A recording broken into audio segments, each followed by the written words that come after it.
Hallöchen und willkommen zu dieser Anleitung. Für dieses hübsche Oberteil benötigen wir einmal unseren Brustumfang, es sei denn, ihr sagt, eure Hüften sind breiter, dann selbstverständlich euren Hüftumfang.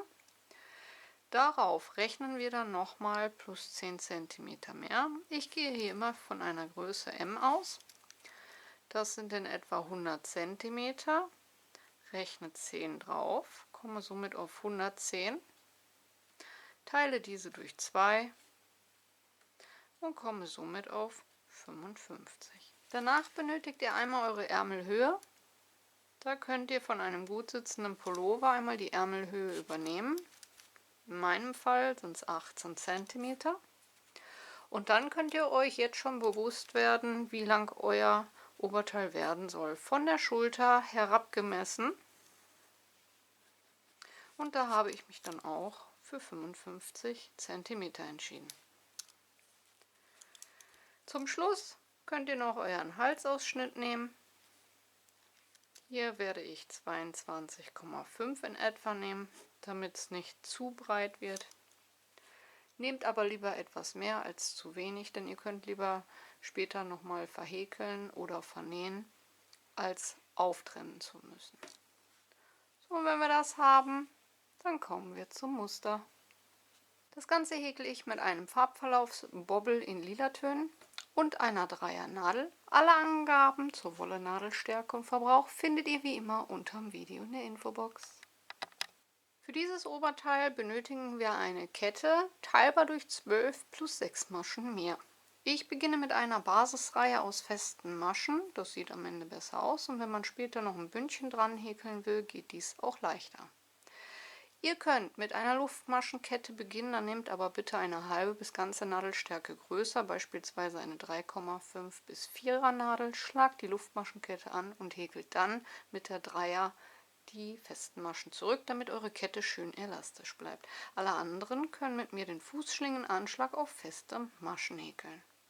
Dazu schlage ich 2 Luftmaschen an, gehe in die untere erste Schlaufe zurück, hole den Faden durch, ziehe beide Schlaufen auf gleiche Höhe, häkel erst eine Schlaufe ab, das ist der Boden, auf dem die Masche steht, und dann die letzten beiden Schlaufen für eine feste Masche.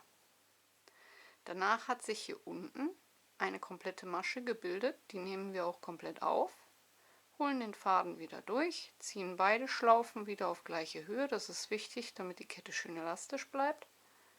Häkeln erst eine Schlaufe ab und dann 2 für eine feste Masche.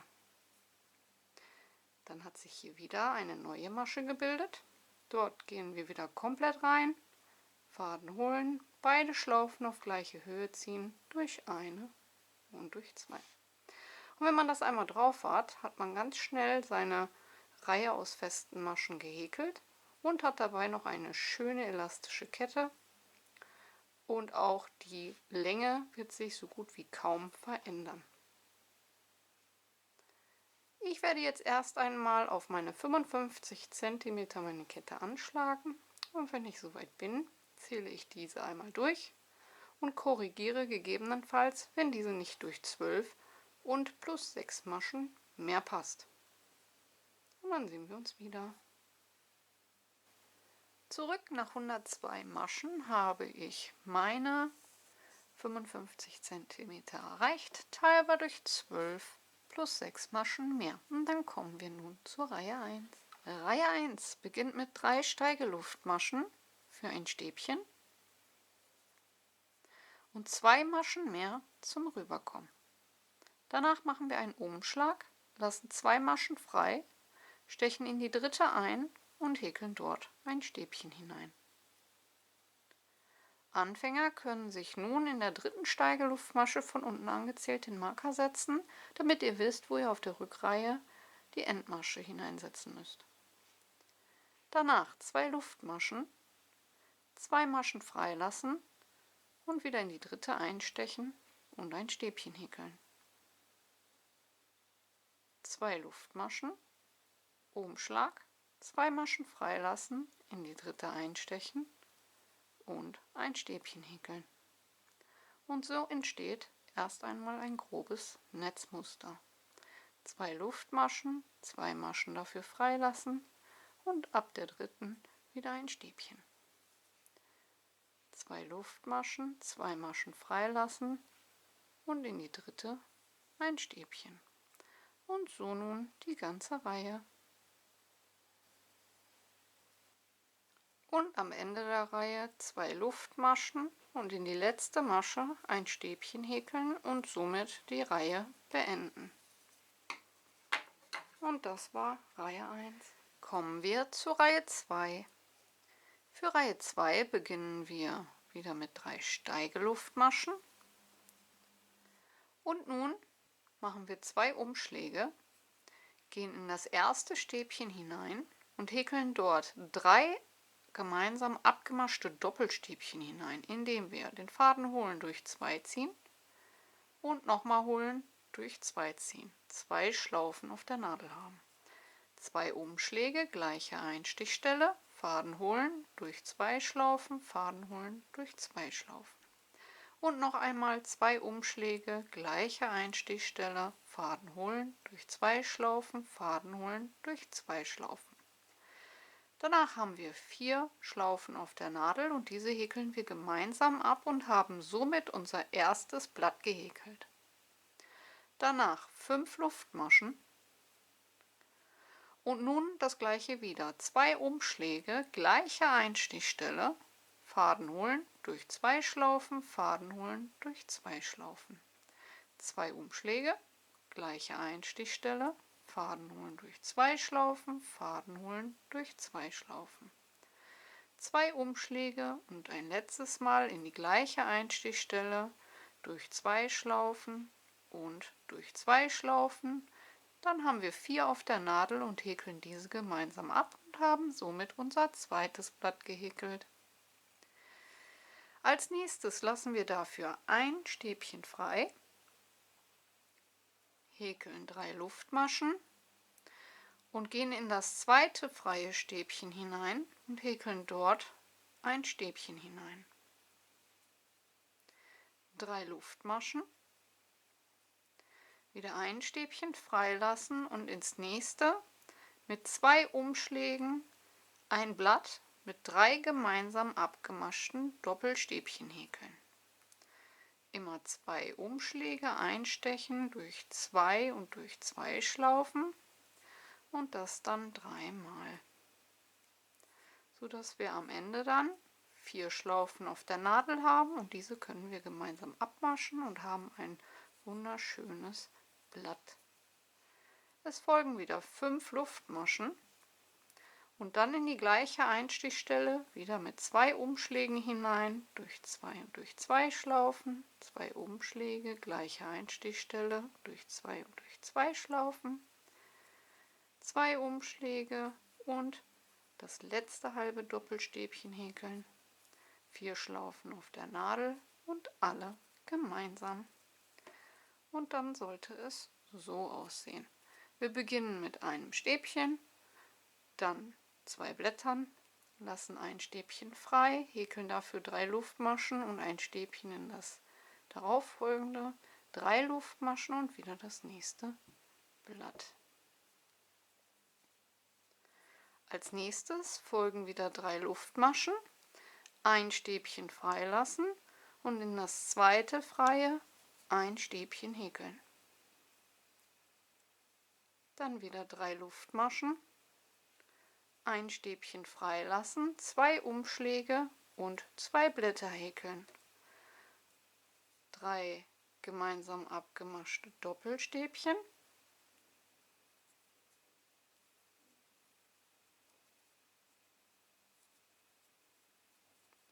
5 Luftmaschen und 3 gemeinsam abgemaschte Doppelstäbchen in die gleiche Einstichstelle.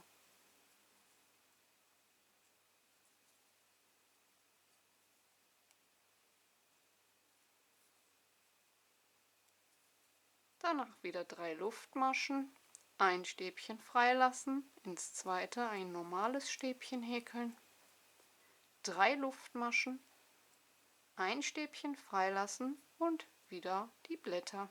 Und so nun die ganze Reihe. Und am Ende der Reihe, nach dem letzten Blatt, machen wir einen Umschlag und stechen in der dritten Steigeluftmasche von unten angezählt ein und beenden die Runde mit einem Stäbchen. Und das war Runde 2. Kommen wir zur Reihe 3. Reihe 3 beginnt mit 5 Steigeluftmaschen, 3 für ein Stäbchen, 2 zum Rüberkommen. Und nun brauchen wir Büschelmaschen, und zwar immer um die große Kette zwischen den beiden Blättern. Dazu machen wir einen Umschlag, gehen um die Kette herum, holen den Faden hoch auf ungefähr eine halbe Stäbchenhöhe. Umschlag, einstechen, Faden holen, hochziehen, das war ein zweites Mal. Umschlag, einstechen, hochziehen, drittes Mal. Umschlag, einstechen, Faden holen, hochziehen, viertes Mal. Und Umschlag, einstechen, Faden holen, hochziehen, fünftes Mal. Am besten mal etwas wackeln, dann legen sich die Schlaufen und man kommt leichter mit der Nadel durch. Das Ganze wird dann mit einer Luftmasche geschlossen, die könnt ihr zuziehen.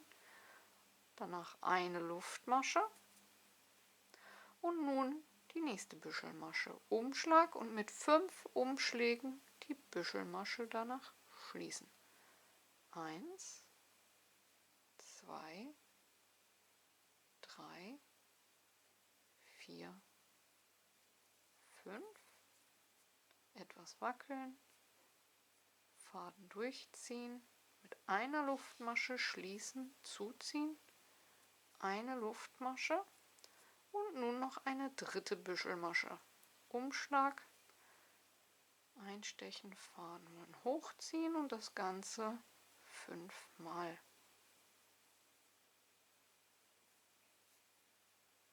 Etwas wackeln, durch alle Fäden ziehen, mit einer Luftmasche schließen, zuziehen. Und nun 3 Luftmaschen. Und dann haben wir unsere erste Tulpe soweit fertig. Einmal die Blätter und den Blütenkopf aus 3 Büschelmaschen. Nach den 3 Luftmaschen häkeln wir ein Stäbchen in das Stäbchen. Danach wieder 3 Luftmaschen und die nächste Tulpe. Mit 5 Umschlägen die erste Büschelmasche häkeln. Wackeln, alle Fäden durchziehen, mit einer Luftmasche schließen, die wir zuziehen. Eine Luftmasche kommt zwischen die Büschelmaschen. Danach die zweite Büschelmasche.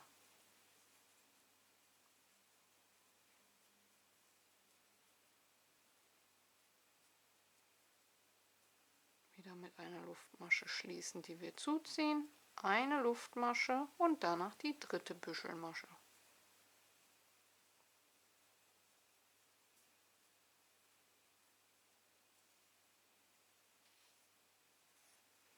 Nachdem wir dann die Luftmasche zugezogen haben, kommen wieder 3 Luftmaschen und wir häkeln ein Stäbchen in das Stäbchen. Also eine recht leicht zu merkende Reihe.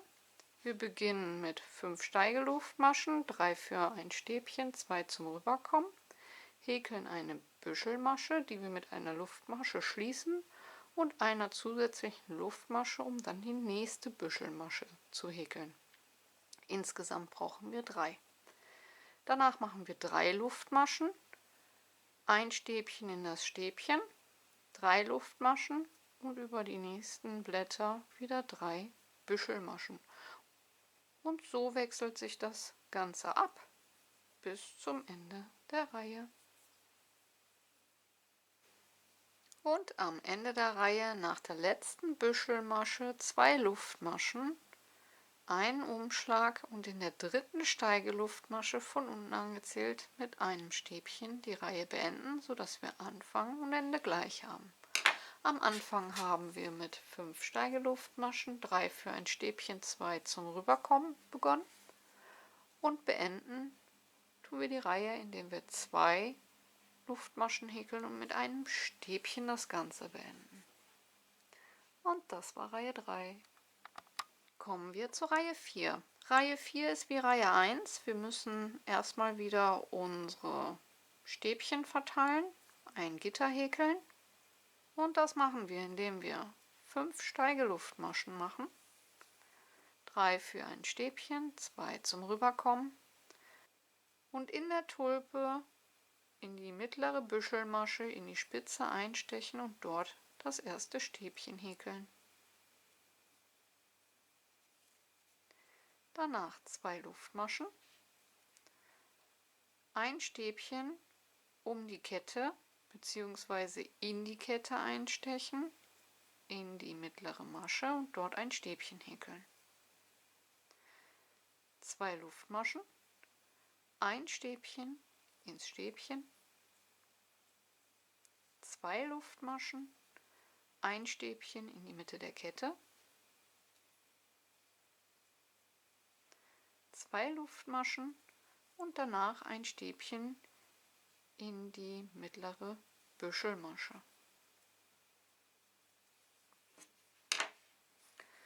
Wir beginnen also mit 5 Steigeluftmaschen, 3 für ein Stäbchen, 2 zum Rüberkommen und setzen das erste Stäbchen in die mittlere Büschelmasche. Danach machen wir 2 Luftmaschen und setzen das zweite Stäbchen in die Mitte der Kette. Das dritte kommt dann ins Stäbchen der Vorreihe und das vierte wieder in die Kette. Wichtig ist, dass ihr euch merkt, dass wir mal 3 Stäbchen zwischen die Tulpen setzen müssen. Eins in die linke Kette, eins in die rechte Kette, eins ins Stäbchen der Vorreihe. Über die Tulpe selbst kommt immer nur ein Stäbchen in die mittlere Büschelmasche. Also als nächstes wieder 2 Luftmaschen. In die Mitte der Kette ein Stäbchen, 2 Luftmaschen, ins Stäbchen ein Stäbchen, 2 Luftmaschen und in die Mitte der Kette ein Stäbchen. 2 Luftmaschen, in die mittlere Büschelmasche ein Stäbchen und nun kommen wieder die Stäbchen zwischen den Tulpen. 2 Luftmaschen, in die Mitte der Kette ein Stäbchen, 2 Luftmaschen, ins Stäbchen ein Stäbchen, 2 Luftmaschen und in die Mitte der Kette ein Stäbchen, 2 Luftmaschen. Danach wieder in die Mitte der Tulpe. Und so immer im Rhythmus bis zum Ende der Reihe. Und am Ende der Reihe, nachdem wir das Stäbchen in die Mitte der Tulpe gehäkelt haben, 2 Luftmaschen und wir beenden das Ganze, indem wir in der dritten Steigeluftmasche von unten angezählt einstechen und mit einem Stäbchen die Reihe beenden. Und das war Reihe 4. Kommen wir zur Reihe 5 und zum Verschieben des Musters. Nun müssen wir die Tulpe zwischen diese beiden Tulpen setzen, das heißt in dieses Stäbchen. Dazu beginnen wir mit 5 Steigeluftmaschen, 3 für ein Stäbchen, 2 zum Rüberkommen und häkeln erst einmal in dieses Stäbchen ein Stäbchen. Danach 3 Luftmaschen, ein Stäbchen freilassen und zwischen die beiden Tulpen in diese lange Stäbchenreihe mit 2 Umschlägen hinein und wieder unsere Blätter mit 3 gemeinsam abgemaschten Doppelstäbchen häkeln. Faden holen zweimal durch 2 Schlaufen, 2 Umschläge, gleiche Einstichstelle, zweimal durch 2 Schlaufen, 2 Umschläge, gleiche Einstichstelle, zweimal durch 2 Schlaufen, 4 Schlaufen auf der Nadel und alle gemeinsam abmaschen. Danach 5 Luftmaschen, 2 Umschläge und in die gleiche Einstichstelle wieder 3 gemeinsam abgemaschte Stäbchen häkeln.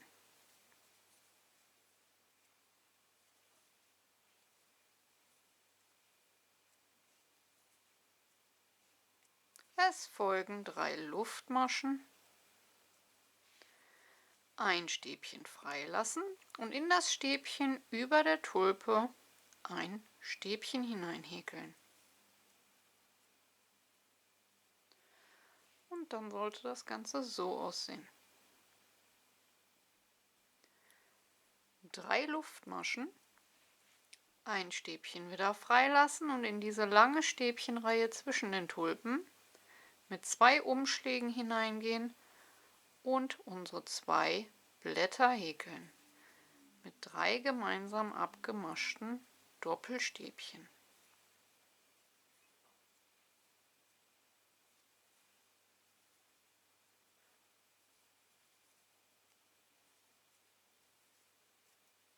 Fünf Luftmaschen, 2 Umschläge und in die gleiche Einstichstelle ein Blatt aus 3 gemeinsam abgemaschten Doppelstäbchen.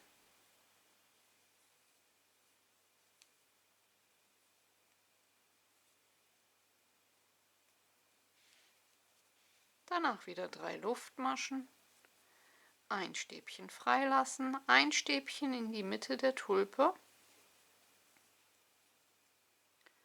3 Luftmaschen, ein Stäbchen freilassen und wieder in die lange Stäbchenreihe zwischen den Tulpen die nächsten Blätter setzen. Und dann sollte es so aussehen. Und so nun die ganze Reihe. Kommen wir zur Reihe 6. Reihe 6 beginnt wieder mit 5 Steigeluftmaschen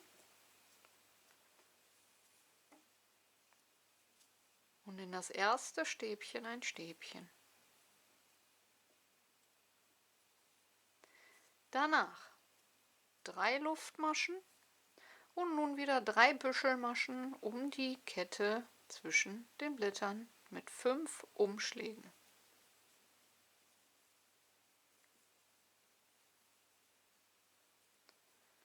Wieder das Ganze ein bisschen wackeln, um dann besser durch die Schlaufen durchzukommen. Mit einer Luftmasche schließen, die wir zuziehen, und eine Luftmasche dazwischen. Danach die zweite Büschelmasche mit 5 Umschlägen. Wackeln, Faden durchziehen, mit einer Kettmasche schließen, eine Luftmasche und eine dritte Büschelmasche.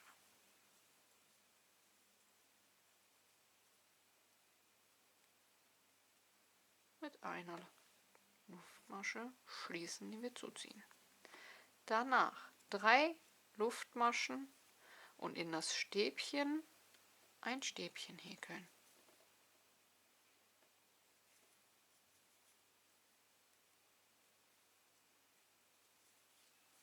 Dann wieder 3 Luftmaschen und 3 Büschelmaschen um die Kette über den Blättern.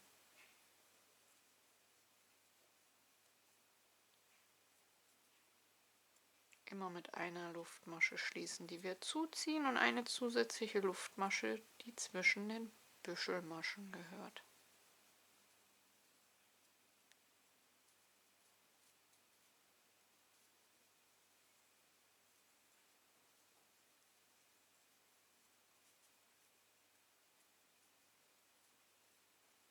Dann 3 Luftmaschen und wieder das einzelne Stäbchen in das Stäbchen der Vorreihe. Und dann sollte es so aussehen. Und so nun die ganze Reihe. Und am Ende der Reihe, nach dem letzten Stäbchen, nach der Tulpe, nur noch 2 Luftmaschen, ein Umschlag und in der dritten Steigeluftmasche von unten angezählt einstechen und mit einem Stäbchen die Reihe beenden. Also in den Ketten kommen mal 3 Luftmaschen, außer am Anfang und am Ende. Da kommen dann 2 hinein, um diese Größe des Netzmusters beizubehalten. Das war Reihe 6. Kommen wir noch zur Reihe 7, und zwar der letzten Reihe, bevor wir wieder mit Reihe 2 und 3 weitermachen, und zwar eine Reihe normales Netzhäkeln. Dazu beginnen wir mit 5 Steigeluftmaschen und müssen nun wieder unsere Stäbchen verteilen. Wir häkeln ein Stäbchen in das erste Stäbchen hinein, 2 Luftmaschen und ein Stäbchen dann in die Mitte der Tulpe. Denn Anfang und Ende machen wir nicht um die Kette herum ein Stäbchen. Erst zwischen der ersten und der zweiten Tulpe kommen die Stäbchen dann in die Ketten hinein. Also hier bleibt es normal mit 2 Luftmaschen, Stäbchen, 2 Luftmaschen. Und auch hier am Ende das gleiche, nur hier um diese Ketten zwischen den Tulpen.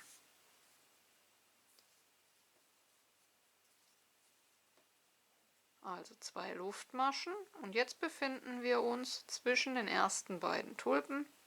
Da kommt dann in die Mitte der Kette ein Stäbchen hinein. 2 Luftmaschen, dann ein Stäbchen in das Stäbchen, 2 Luftmaschen, ein Stäbchen in die Kette.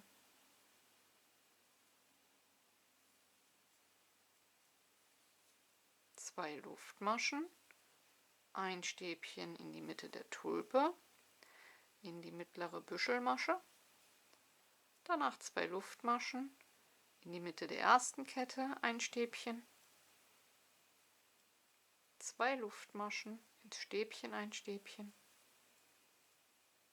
2 Luftmaschen und in die Mitte der Kette ein Stäbchen.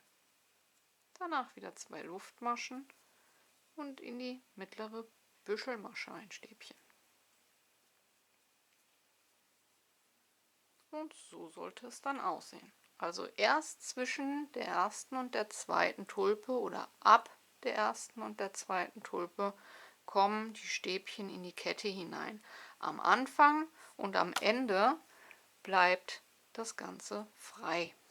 Und so nun bis zum Ende. Immer 3 Stäbchen zwischen die Tulpen setzen und ein Stäbchen in die Tulpe.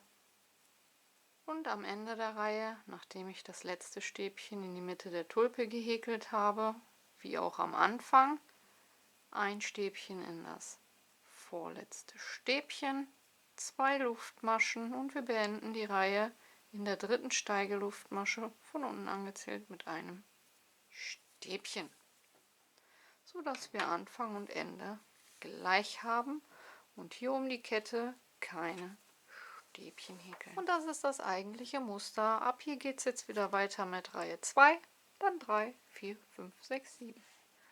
2, 3, 4, 5, 6 und 7. Ganz easy. Ich werde euch unten eine Zeitleiste einfügen, da könnt ihr dann immer wieder zurückspringen. Ansonsten werde ich jetzt diese Fläche Reihe für Reihe so hoch häkeln, wie mein Oberteil lang werden sollte. Da habe ich mich ja für 55 cm entschieden. Dabei nehme ich euch selbstverständlich mit. Und wenn ich dann soweit bin, mache ich noch einen Teil 2, denn wir brauchen das Ganze zweimal. Und dann sehen wir uns wieder.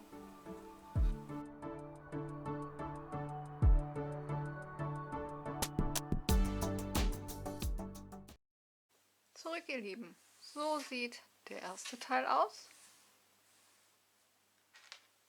Und so der zweite. Als nächstes müssen wir die Mitte ermitteln. Dazu legen wir das Ganze einfach in der Mitte zusammen und markieren uns die Mitte. Nun nehmen wir uns die Kragenweite, legen diese an und markieren uns dann die Seiten. In meinem Fall 22 cm, also gehe ich 11 nach links und 11 nach rechts. Das Ganze markiere ich mir jetzt gleich auch hier. Ich habe hier insgesamt 8 Löcher und dann den Marker gesetzt. Auch hier 8 Löcher und den Marker. Aber ihr solltet besser ausmessen bei euch. Und dann können wir von außen nach innen zum Marker die Schultern vernähen. Dazu lege ich Kante auf Kante und steche in der dritten Steigeluftmasche von unten angezählt ein. Ich habe den Faden doppelt genommen und mir unten ein Knötchen reingemacht. So kann ich unten durchgehen und habe den Faden direkt fixiert. Und als nächstes straffe ich mir das Ganze ein bisschen und gehe nun am hinteren Häkelstück ungefähr eine Maschenbreite zur Seite durch. Dann lege ich den Faden über und gehe in Höhe des Fadens am vorderen Häkelstück ungefähr eine Maschenbreite zur Seite weg. Danach wieder den Faden überlegen, am Faden orientieren, dort einstechen und am hinteren Häkelstück zur Seite einstechen. Ihr müsst den Faden nicht überlegen, der dient nur als Orientierung. Ihr könnt ihn auch da lassen und einfach in Höhe des Fadens einstechen. Und so könnt ihr nun mit dem Matratzenstich bzw. Couchstich die ganze Reihe vernähen und habt danach eine schöne flache Naht. Zwischendurch mal ziehen, dass das Ganze sich nicht zu sehr zusammenschuppert und dann ist das Ganze schön flach. Sowohl von innen als auch von außen. Und so sieht es aus, wenn die Schultern zusammengenäht sind. Ein schöner schmaler Kragen. Die Naht fällt nicht in die Optik. Und als nächstes können wir uns den Ärmeln widmen. Daher vernähen wir auch noch nicht die Seiten. Als nächstes lege ich mir das Ganze wieder so offen hin, dass ich auf die Schulternaht schaue und kann jetzt meine Ärmelhöhe nehmen. Ich lege das Maßband an der Schulter an und markiere mir meine 18 cm. Diese fallen allerdings genau in die Mitte eines Lochs, also nehme ich hier die 19. Das sind genau abgezählt 13 Reihen. Und diese kann ich dann auch auf der anderen Seite übernehmen. Also 18 und 18 cm. Und das Ganze natürlich dann auch auf der anderen Seite markieren.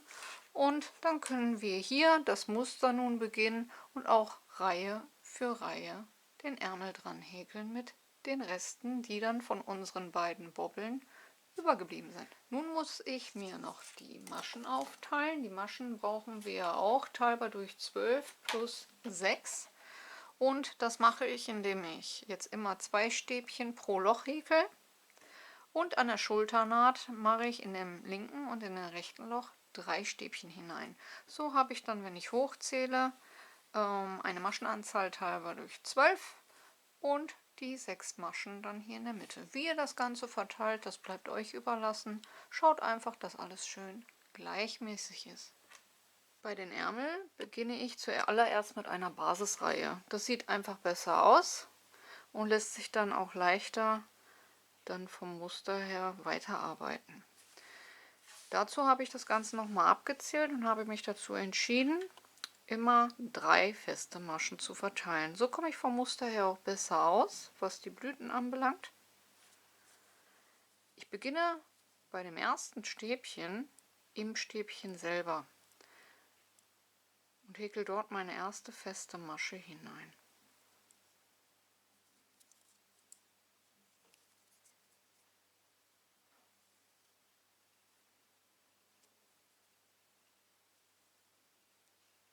Dabei kann ich dann den Faden auch direkt fixieren und muss diesen dann auch nicht mehr groß vernähen, weil ich den schon direkt umhäkelt habe.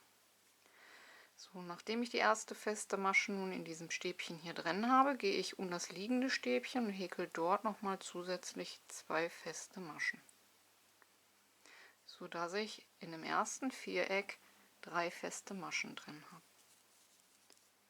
So, den Faden kann ich dann gleich einfach abschneiden und muss diesen nicht mehr vernähen. Ab hier lasse ich diese Stäbchen aus und häkel immer nur um das liegende herum, und zwar 3 feste Maschen.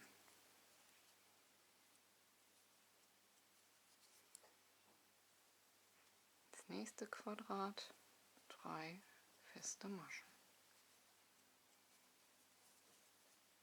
Wieder rüber ins nächste und 3 feste Maschen.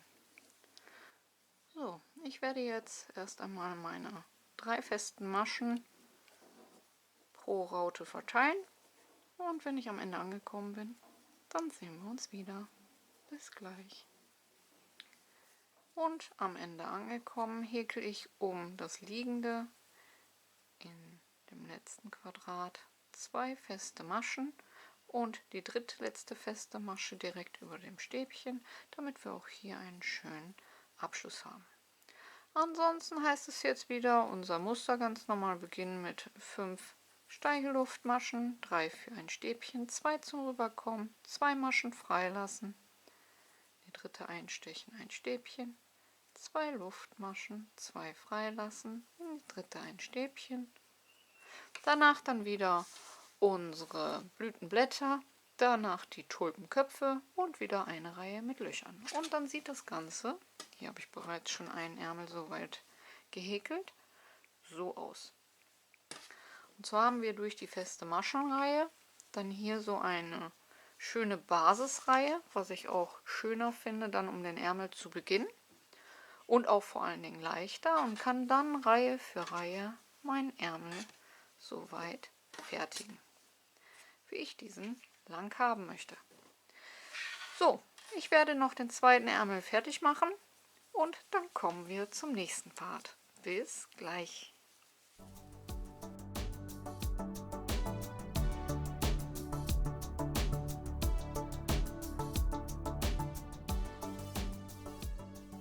Und so sieht das Ganze dann aus, wenn es fertig gehäkelt ist. Nun können wir alles einmal zusammenklappen und dann können wir einmal von hier hoch und unterm Ärmel in L-Form einfach alles zunähen und fertig ist dann unser hübscher Sommerpullover. So, und ich werde jetzt das Ganze hoch bis zum Achsel vernähen und dann brauche ich wieder einen neuen Faden, und zwar einen dunkleren. Hier habe ich extra mit einem helleren angefangen, weil der Arm halt dunkler ist, muss ich dann dort auf eine dunklere Nahtfarbe umsteigen.